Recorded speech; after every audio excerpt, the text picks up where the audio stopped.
Are you a worker bee or a CEO of your business? Basically, are you running your business or is your business running you?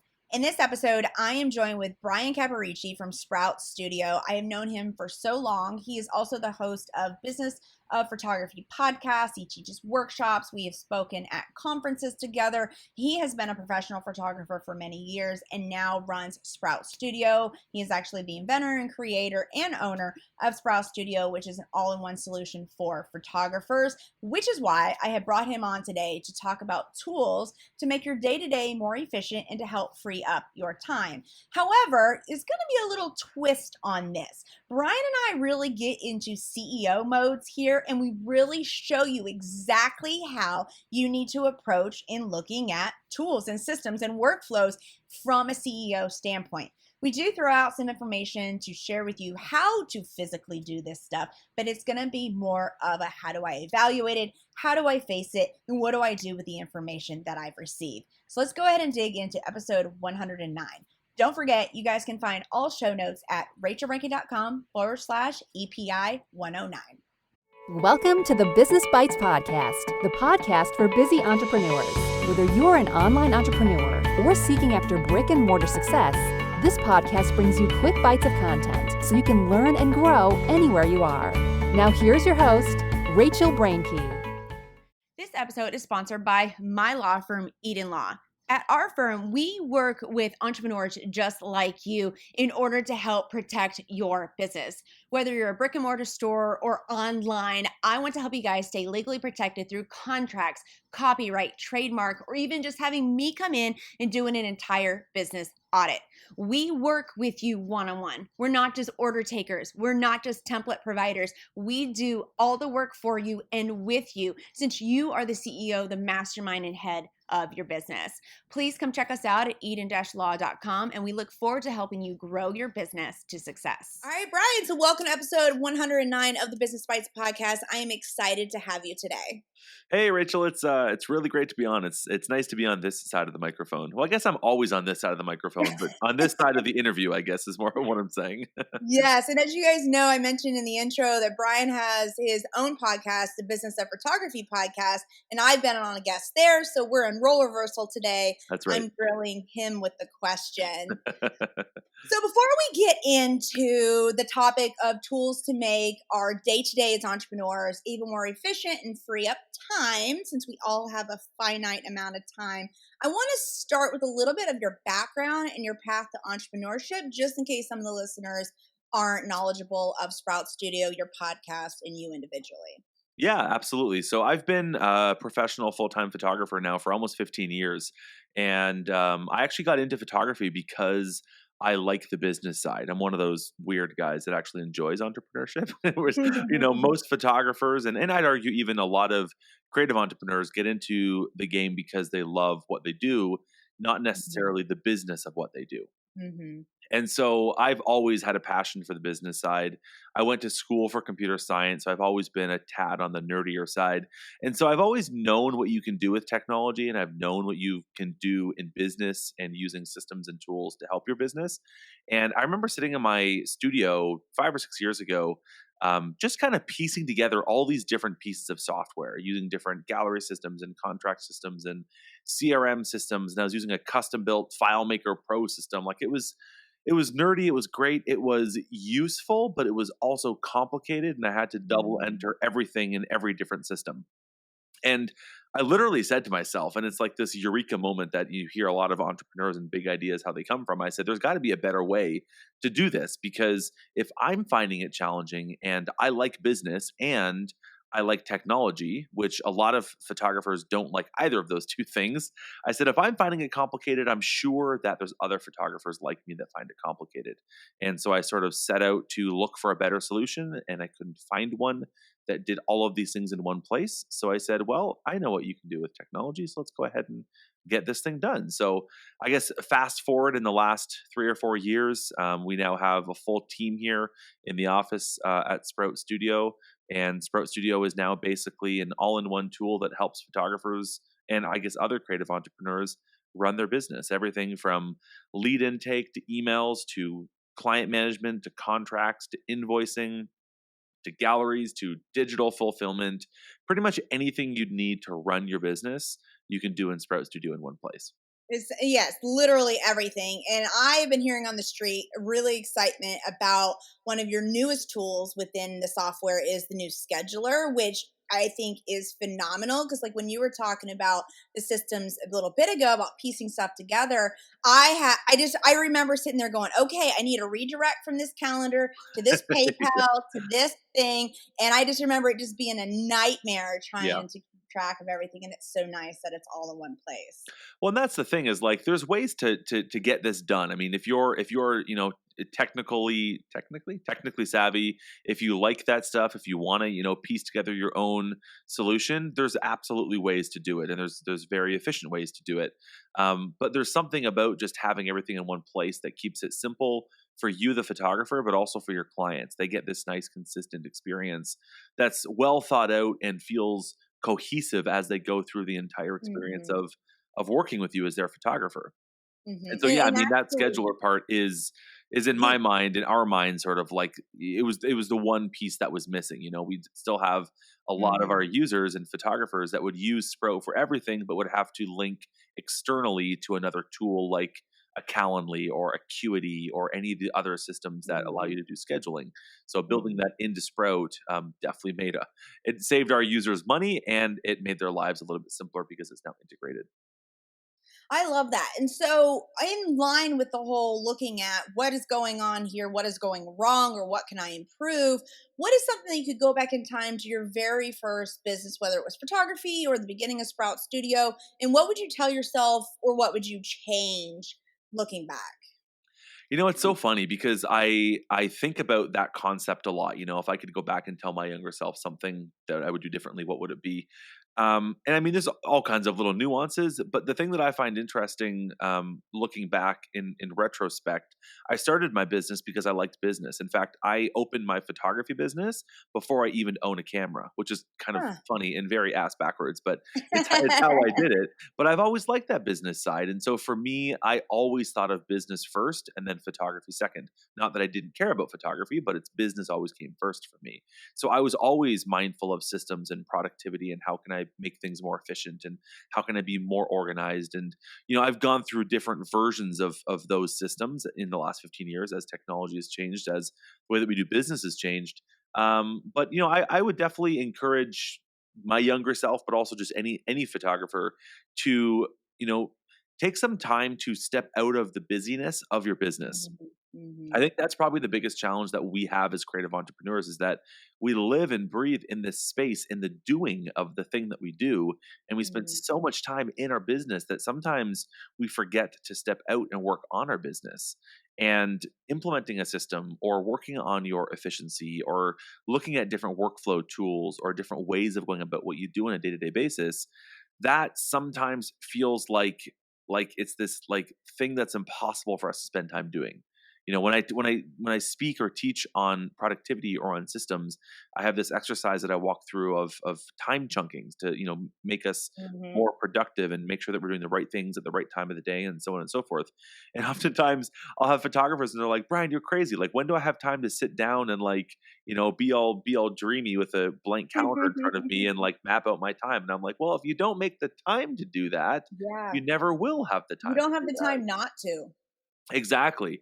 Exactly. So Mhm. I kind of I've used this analogy that I don't know if you're familiar with the Fizzle podcast, but the guys over at fizzle.co, they coined this phrase ages and ages ago, and I just love it. They basically chunk up their thought process into two modes. One is being CEO mode and one is being worker bee mode. And it's just a prettier Mhm, way to say working on your business versus working in your business. mhm, And I'm a big believer that the time that we spend in CEO mode, the time that we spend working on our business, it makes that time that we spend in our business that much more efficient, that much more productive, that much more mhm. useful. So, although it's hard to step out of that worker bee mode, when we do, it just means that we can be more effective next time we have to go back into worker bee mode.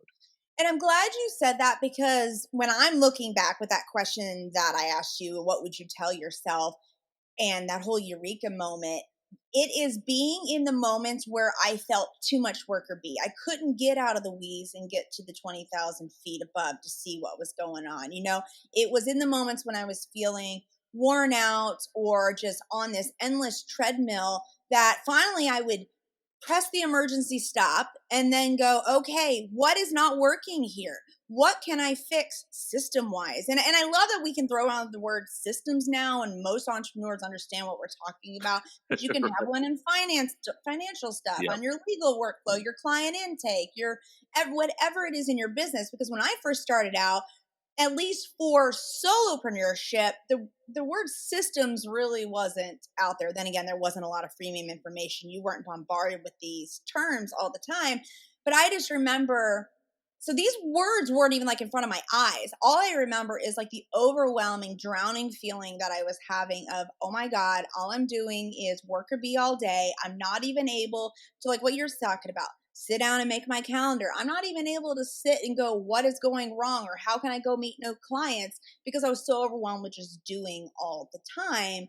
And of course, and I didn't prep you with this question, but I want to ask you, do you think that we've gone from a I was going to say industry, but it's multiple industries. I guess let's just say an entrepreneurship time era where you went from like no systems, no out of the box solutions. Do you think it's almost paralyzing how many options are available out there now? And if so, how can entrepreneurs get to deciding on a solution? And maybe I'm kind of taking away from your tips a little bit. No, I mean, I think that's huge because I think there's also the complete opposite end of the spectrum where one end is photographers feel like they're frantic, they have no system, they've got sticky notes all over their computer monitors. Like there's that typical view of an unorganized entrepreneur, and Mm-hmm. that's one thing that I'm sure a lot of folks can identify with. But there's also the complete opposite end of the spectrum, which is where every single week there's a flavor for that week, and we're changing systems, and we're always doing new, and we're always like trying new things and transitioning and migrating and this and that. And honestly, I've seen it with Sprout Studio users where we'll have someone that starts using Sprout, they love it, they sing the praises, and then the next flavor of the week comes along and they switch to that one. And then another one comes along and I see them in those user groups. Another Mm-hmm. one comes along and they switch. And then they come back to Sprout and they're like, you know what, I'm going to go back to my roots. And then they switch when the next one comes out. It's like a Mm-hmm. system is only as good as you are in disciplined in implementing it. And so I think that, yeah, it's overwhelming and challenging to look at all the systems that are out there in whatever system you're looking at. Like system could also just mean looking at your workflow for how you edit Mm-hmm. if you're a photographer, or how you deal with a legal challenge if you have a client that's coming at you for something. Like there's different systems and different facets and different areas of our business. And yeah, I mean, it could be overwhelming, but that's also where we don't have clarity and we don't have a good thought process when we're in the weeds in that worker bee mode. The worst decisions get made when we're overwhelmed, when we're frantic, when we're drowning, when we can't fight to breathe at the surface. We make the worst decisions, and they almost never end up panning out to be the outcome that you hope it to be. So I find the best strategy to make good decisions in your business is to give yourself that space as to where and when you make those decisions. And I don't necessarily mean like physical space, but I mean get out of that worker bee mode. Like get out of that space of being busy to make those decisions. Because otherwise, it's just you're going to get to that point, and I'm sure everyone listening, if you're an entrepreneur, you've been in this space where you feel like you're burning the candle at both ends. Mm-hmm. You know that you don't think clearly in that space, so Mm-hmm. it makes things even more complicated and even more overwhelming when you have to make decisions. And I actually just had a couple past episodes on this about getting your stuff together in case life happens. I've had some major events in the last few years of my life that have really led to distraction from my business. And the only way that the business that my family counts on for finances and my employees, team members, I hate to call them employees, but my employees and my contractors alike all depend on me working or my business and systems running. And so I can't even impress. Even, we've been talking all this, keep yourself from burnout. You can go through these systems, be more efficient. But let's also think it from a tangible life perspective. What happens when the bottom falls out of your life one day? You don't know what's going to Yeah. happen. And what's interesting for me is in the last few months, I had sat down in December and I went through and rewrote all my systems. Even though I've been doing this for years, I mean, I would pull out the old writing out the steps of like the example you gave a minute ago, maybe like a client intake. I wrote down like all the steps of client intake and how I could improve it. And I just spent like a week completely engrossed, no showers, which was gross, like eating Chinese food on my couch. And just for an entire week, Blitz worked on all of this. And it paid off because I ended up having a really crazy life change the following week. Like the timing was insane, but it was nice because while I'm in the process of writing out the systems and everything to identify weaknesses, how I can also maybe look for online software like Sprout Studio or something like that to help fill the gaps and give me more of my time back, it also allowed me to identify, okay, how do I offload this to someone else? I then was literally able, I took it, I wrote it out like on a piece of paper, then I stuck it into monday.com kind of as like my workflow. There's all sorts of systems that you can write your systems and your workflow stuff in.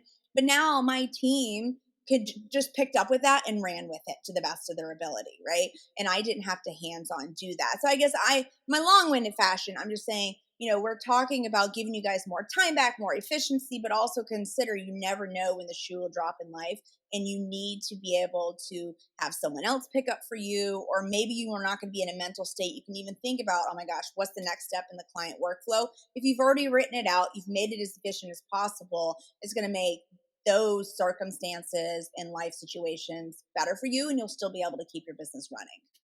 I mean, I think that's spot on. Over the past, I'd say 10 years, but more so in the past 5 years, I've really gotten into studying the psychology and the science behind productivity and how our brains work. As we talk about these things, which has allowed me to speak with some insight into these things. And one of the things that I have found so incredibly fascinating is that when our brains I mean, we know are unbelievably wired. I mean, just the way that they help us do what we have to do is amazing. But the way that our brains work when we have something to do, now this usually shows up in the form of a loose end. For example, Rachel, like what you're talking about, where you've got something to do, but you just haven't done it yet, or you've got this next step to take with a client, but you don't have it, tasked in your to-do list somewhere. You don't have it organized somewhere. If your brain knows that there's this loose end, this thing to get done, it will constantly bring it back to our prefrontal cortex and actually remind us of these things and constantly do it. It usually manifests itself when we sleep. And that's why so many of us have a hard time sleeping or have a hard time falling Raising my asleep. hand. Yeah, right. Because we can't shut our brains off. We can't stop thinking. Our brains are subconsciously just kind of recycling all these thoughts, all these things, all these to-dos. Whereas if you have them organized somewhere, if you have them systematized somewhere, if you have them written down, if you know that it's going to be automated or outsourced or somehow taken care of, or even if you just have it written down on a sheet of paper that you're going to look at in the morning, that's enough for your brain to be like, okay, you got this. Let's go to bed. Like let's shut off for a minute now. And this also shows up when we feel this incessant need to be checking our phones and our emails and our social media feeds when we're not working. And I say not working, kind of with air quotes. You can't see me in a podcast, but this idea of like working a 9 to 5. I personally love the concept of having business hours. I think it's a useful tool for us as creative entrepreneurs to deploy to actually build some structure into our lives and into our days and build some boundaries for ourselves, but also for our clients. But whether or not you agree with that concept, work has this tendency to spill into every corner of our life and every corner of our minds if we don't train it otherwise. And that training is the systems. And it, again, doesn't have to be Sprout. It could be any system, a to-do list. It could be any other system that you use, or some way of managing all the things that we have up in our heads. If we keep them in our heads, our brain will overwhelm us. It will recycle them, and we'll never be able to have space in our lives, give ourselves margin in our schedules, get to sleep properly, or Mhm. just be able to have time off and spend it with our kids or our spouses or our friends or our family or whoever it is that we want to be doing outside of the business that we do. Yeah, because, and I've said it before in past episodes, what is the point in business if you're not going to be able to live your life? Like, I Yeah. love to work, but I don't want to live to work. I mean, I love it. I like that week I'd talk about sitting on the couch and just ripping apart all of my systems and workflows and redoing them all. I loved that. I mean, was it really a true efficient if you looked at it? Was I really getting ROI that week? No, I wasn't making sales. No, I wasn't making new clients, but it has set me up for a more efficient and workflow and success in the future. But I much enjoyed it. And that you're talking a little bit ago about being between CEO mindset and worker bee mindset. And I do think that there is this confusion. I think this is what you were getting at, that sometimes entrepreneurs have to feel busy to feel successful, to feel like they're accomplishing something. And just understand, even though you're not in worker bee mode, doesn't mean that you're not accomplishing something when you're in CEO. And there is a balance. I guess I throw to you, Brian, on that. Is there like a percentage you think when people are sitting down and looking at their day to day, how should they carve that up? Should we be looking at 50% CEO, 50% worker bee, or how do you kind of fit that into approaching this? Yeah, so it's a hard question to answer because everyone's business and situation will be a little bit different. But Hmm. I'd almost throw it back to the listener to basically um, looking at your business model and how you have things set up. I mean, maybe you are a solopreneur, in which case you are going to have to wear a lot of the hats. Or maybe you're running a team and you're able to offload some of the things. But if you look at some of the most successful people in the world, and now this is everywhere from folks that are financially successful, your Bill Gates, your Richard Bransons, like those kinds of folks, Hmm. to anyone who is just making a big impact with philanthropic endeavors or other things that they're doing, to make a change in the world. Anyone who is successful and is really um, not competing, but they're performing at the top of their game in their space. They do not spend their time in worker bee mode, which is so Hmm. interesting. Like those folks are Hmm. not answering their own emails or putting out their own fires. Like they're not doing the things, the busyness. They spend their time in critical thinking. They spend their time making big decisions. They spend their time on strategy and they surround themselves with folks who can help them with it. So that's where I come back to say, wouldn't it be great if we could all, as entrepreneurs, just spend all of our time thinking? But that's not the reality of the businesses that we're probably all in. As a photographer, you have to take pictures as well. Like you've got to answer emails and do your bookings and do those kinds of Hmm. things. Maybe you have built a team that you can outsource some of that to. But that's just sort of a nudge to the listener to basically say, you perform your best and you will reach your own definition of success, however you figure that out, quickly, more easily, and you'll be able to sustain it the more time you spend in CEO mode. Hmm. So do whatever you can to outsource or automate or hire or eliminate the things that you have to do in worker bee mode to give yourself that freedom and margin that you can spend in CEO mode. If listeners are looking for like a more concrete answer, I would say like a good starting point is to try and spend 25% of your time or 20% of your time in CEO mode. If you can take a day out of your work week and spend that solely focused on strategy and growth and thinking and visioning and moving things forward and spending your time in that space, that is probably, I'm willing to bet, 10 times more than you're already spending. So you're Hmm. going to move the needle pretty significantly, even with that 20% shift on things. And I get that that can be overwhelming, just even the idea. And there's probably some people listening to this driving their car, they're running around getting kids from school, they're maybe headed to session or whatever, and they're thinking, I don't have the time for that. Brian just said one thing that kind of slipped by there really quickly: eliminating. Mm. And this is, I think, very hard for entrepreneurs who are very type A, hands on, DIYers. And we also are like, ooh, something new, shiny. And we're really passionate about almost all facets of our business, maybe not all. Yeah. But if you fall into any of those categories, you may forget that, yes, you should be eliminating some things in your business. So I think it is easy to fall into this, yep, we should outsource. And I do agree with that 100%. I have multiple episodes on that, which FYI, guys, there are going to be show notes, rachelbrinke.com/EPI 109. I'll link related episodes there also on some of these topics. But that not just outsource, but also eliminate, because, and I am one of them, that I can get excited about an idea, I can get excited about a project, and I'll drop everything else and I'll add more to my plate. And it's like, no, like that needs to be eliminated, or not even eliminated, put a pin in it for later. Yeah. Just because I'm not doing it now doesn't mean I won't do it later on.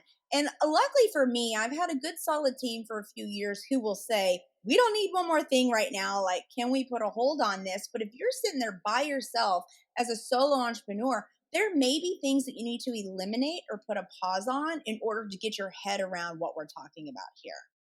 Yeah, and I think the other side of eliminate also is automate, which is something that a lot of the times we have a hard time doing because we feel like we have to touch everything.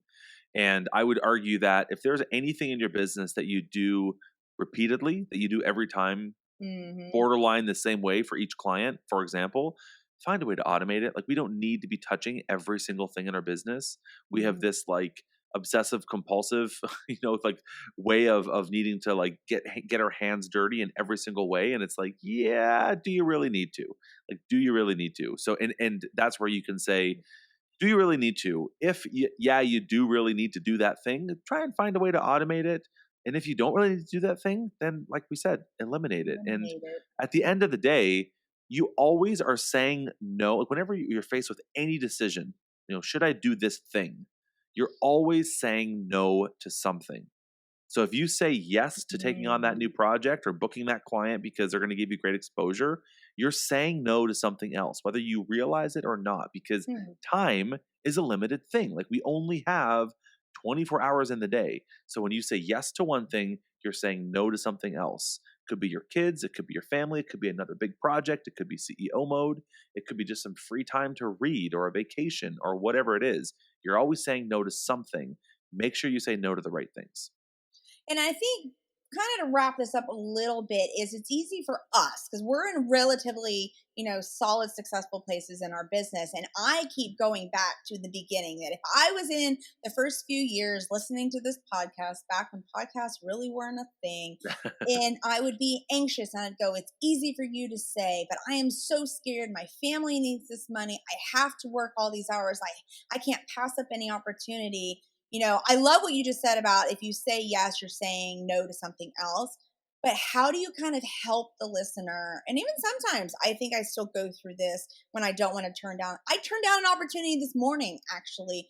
And it kind of was like, oh, because I was so scared to turn it down or scared not to turn it down. It was kind of both sides of the coin. So what advice would you give if the listener, maybe myself, is feeling fear driven in their yes or no in choosing to do something that may take the place of CEO mode time?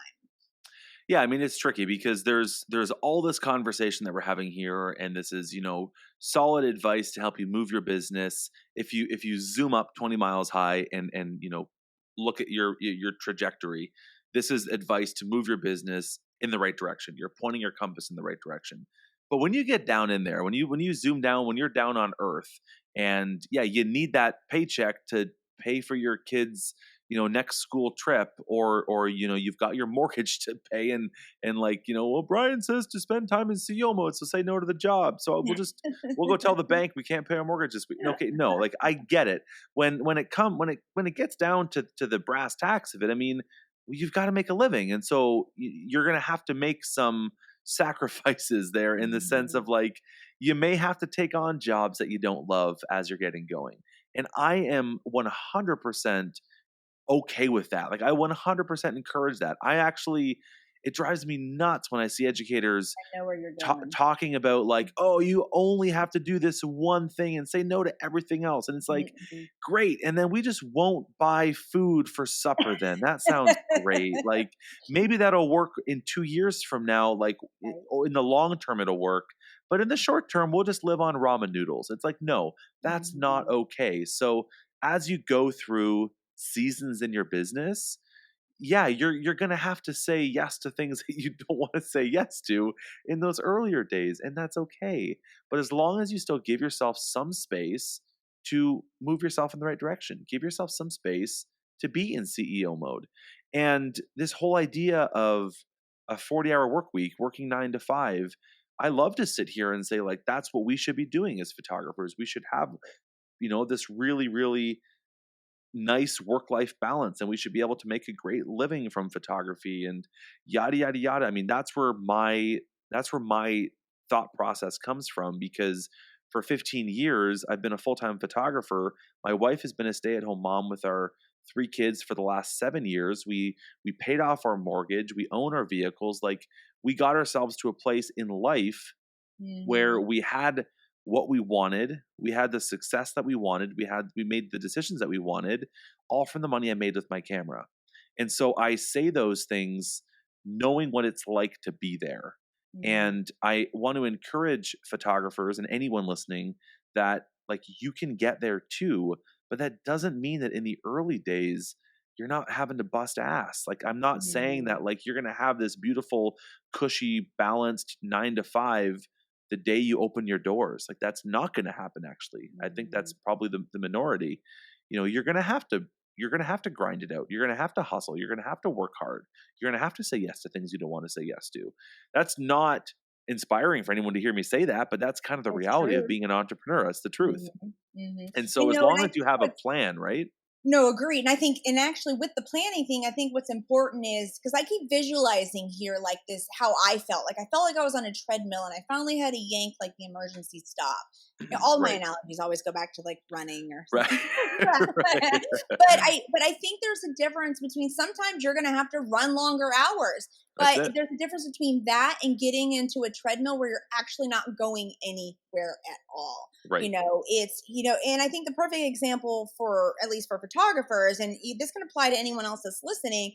You hear from other business people, and I've even talked about this in some episodes. You have to be clear on who like your customer avatar is and your messaging and all that. But when you're in the beginning and you're trying to make your financial ends meet and you're trying to get efficient, like we're talking about here, and getting yourself systems in place and all of that, and outsourcing, you may have to work a little bit more to invest a bit more to do that. You're going to have to take jobs that you don't want. One of the classic examples I see a lot is people will say, I want to be a wedding photographer, but all I'm getting are family photography inquiries. And I'm like, yes. And you know what? You're in your first year of business. So guess what you're going to be shooting? Yeah, You're going to be exactly. shooting families, Right. but you're going to keep advertising for weddings. Yeah.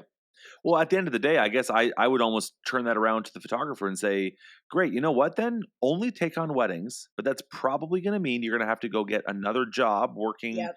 at a restaurant or doing something to pay the bills in the meantime, because weddings won't do it. So my question to you Mhm. is, would you rather get another job somewhere Mhm. else, or would you rather Mhm. get another job being a family portrait photographer?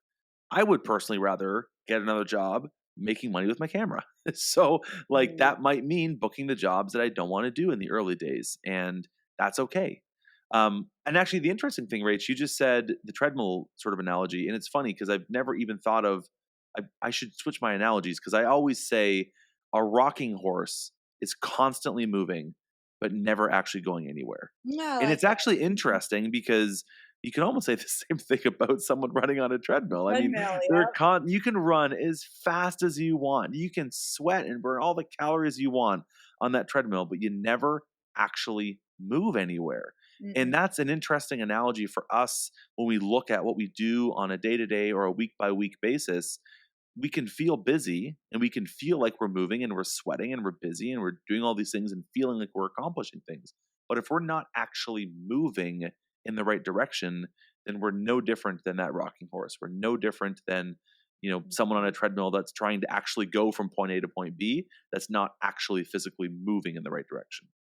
And what I love about kind of where this conversation has gone, because I initially intended us to be very like 3 tips. These are the tools. This Yeah. is what we use. We got into CEO mode. Both of us did. Yeah. But Yeah. why is that? Because we have trained ourselves to get to there because we're in a place in our businesses. And so it was a very worker bee conversation I intended us to have. But if you guys will go back and re-listen, if you've stuck with us on this episode, the way that we're looking at, and maybe for me, I don't know for Brian, but as a female, I remember how I feel in those times, and that's what leads to change. I remember feeling burnout, and so that's when it led to changing of my systems, my workflows, etc. But yeah, it's funny how our conversation has evolved to kind of CEO level. And so I think this is a good example for you guys listening. If you have heard us say CEO and you're like, I don't really know what you mean, this is what we're talking about. Look at what's going on. It may feel worker bee when you're writing out your systems and workflows, but what's going through your mind, as long as you're looking at where the touch points with, let's say the client intake, like we were talking about before, the touch points you have with a client, the top questions that they have, how can you preempt those questions so that you're giving that client the question answers before they even ask the questions? That is CEO mode, even though it may sit and feel like that you're hand doing it, you're not. What hand doing it, what the worker beside of that would be, kind of what Brian mentioned before, was being in this reactive mode of always typing out the exact same email each time. The CEO is going to realize I'm typing the same response to clients over and over. How can I template that? How can I automate that and or outsource it? And so that is the big differentiation. There's still going to be hands-on things you have to do as CEO, but it's all kind of grounded in this like high level view of seeing how everything's going and then using the tools in order to implement it. And that's exactly what tools are there for. They're supposed to be there as a tool, as like something that's going to help you get the job done. And they're meant to be solution driven tools. Are there to help you. Yeah, you're gonna have to do the work, but you're gonna have to do the work once. That's the thing I love about tools like that, like Sprout, for example, right? You hop on in there, and and I see all the time where photographers are like, oh, it's a lot of work to get set up. It's like, okay, well, yeah, but if you put in 3 hours now, it's going to save you 30 hours next week. Is that not worth the 3 hours right now? Because you hop in, you do the work once, you get it all set up, and then you're off to the races and you're good to go. And that's the kind of work that is smart time spent. That's how we should be spending our time in CEO mode, so that we can hop in there, do the stuff, get it done once, and then hop out and spend our time where it's better spent. I agree. So let's kind of shift to worker bee mode, kind of give them some tangible tools that they can utilize. Obviously, for photographers, Sprout Studio is a huge all-in-one like solution they can use. What other systems maybe do you use with your team or in your business to supplement? Like I've already mentioned for myself, Monday.com. I also utilize Trello. I do Trello board more of like when we were talking about eliminating or making a list of projects and stuff I want to do, but not doing it right now, getting it onto digital paper so that I satisfy that urge to talk about it and memorialize it. But do you have any other maybe like systems or other that listeners can integrate and maybe help them with getting out of the worker bee mode? Yeah, for sure. My favorite tool, literally for the last 15 years, and I still use it today, is a tool called Omnifocus. So Omnifocus is more or less, it's a to-do list manager. But what I love about Omnifocus is that it was actually built around, it's called the GTD method, getting things done method. And if anyone wants to dive deeper into the concept of getting things done and productivity, things we've talked about today, go read the book Getting Things Done by David Allen. It is a fantastic book, and it's probably like the sort of like cornerstone read in that topic of productivity. He's a master of that stuff. And Omnifocus is basically, it's a to-do list manager. But what I love about it is that you categorize things into contexts, which is basically what's the sort of state of mind, or maybe perhaps what's the physical space I need to be in to get these things done. And then obviously you get organize things by dates and all that kind of stuff. But the context is the most important part, because if I'm in, the block of chunk on my schedule that is emails, I want to see all the things that I have to do with emails. I don't care to look at that wedding I have to edit. I don't care to look at that piece of content I have to write. Whereas if I'm in, errand mode, I want to see all the errands that I have to do. What are all the things I have to go and pick up and the mailings I have to make and all those other things? I don't care to see the phone call I have to make. it's not relevant for me. So breaking things into contexts basically takes your to-do list, which could potentially be, miles long, and breaks it out and presents this information to you only when it makes sense for you. I love it. I was just looking it up because I've actually never heard of it before. So I'm going to link it in the show notes for you guys. This is phenomenal and that is one huge thing that I've always found for myself and working with other entrepreneurs. If you have a big, huge running to-do list, you're going to get overwhelmed. You're going to shut down and do nothing. Yep. I love that. All right. So guys, this episode was a little longer than intended to be, but that's okay. That's all right. No, that's great. And I think that we definitely could do a part 2 on this, maybe more into the psychology of stuff later on. Yeah. This is really valuable. I know that from first blush of listening to this, some listeners may go, oh, this sounds like puff stuff. I've heard this before, but I really encourage you guys to rewind this. We're also going to throw up a worksheet onto the show notes page that you guys can fill out and go through this, because I have a list of 15 things right here. They're really high level points that you need to have. Little things that Brian and I just kind of slipped in and didn't spend a lot of time in just because of the format of the episode, but that I think that is worthwhile for each of you guys to go back and dig into. So we'll pull that. You guys can download it, use it. I will be linking all of Brian's stuff, including his podcast. Even if you're not a photographer, I think his podcast is a phenomenal one to listen to. You can take the same concepts and apply it to whatever industry that you're in. And don't forget for you guys to jump into the Business Bites Facebook group. We will be having a thread dedicated to this episode 109, for you guys to have conversation on. And Brian, one last thing before you go, is there any hard-hitting tip that you want to give to the listeners on this topic that you can leave them with? Plan some time this week to actually spend some time on your business. That would be my tip, is carve out that time right now before you do anything else, before you consume any more content or do anything else. Go and take a 2-hour chunk, put it in your calendar as if it's an appointment with yourself, and spend that time in CEO mode. And actually, I'll sweeten the deal. I'm going to throw this into the group. So when this thread goes up, I want you guys to go in and let's get accountable. Tell us the day and time that you plan to do that. I love it. And at the end of I'll give it a week or two. You guys know me. I keep popping in. I'm going to give out some random credits to the Rachel Branke contract shop. You guys can use that in your business. So be sure that you're doing it for accountability. You never know what you'll win. And don't forget, all show notes are going to be found at rachelbranke.com/EPI 109. Good luck getting into CEO mode. I know you guys can do it. Thanks for joining Rachel on this episode of the Business Bites. For show notes, a list of recommended tools, or referenced episodes, you can find them at businessbitespodcast.com. Until next time.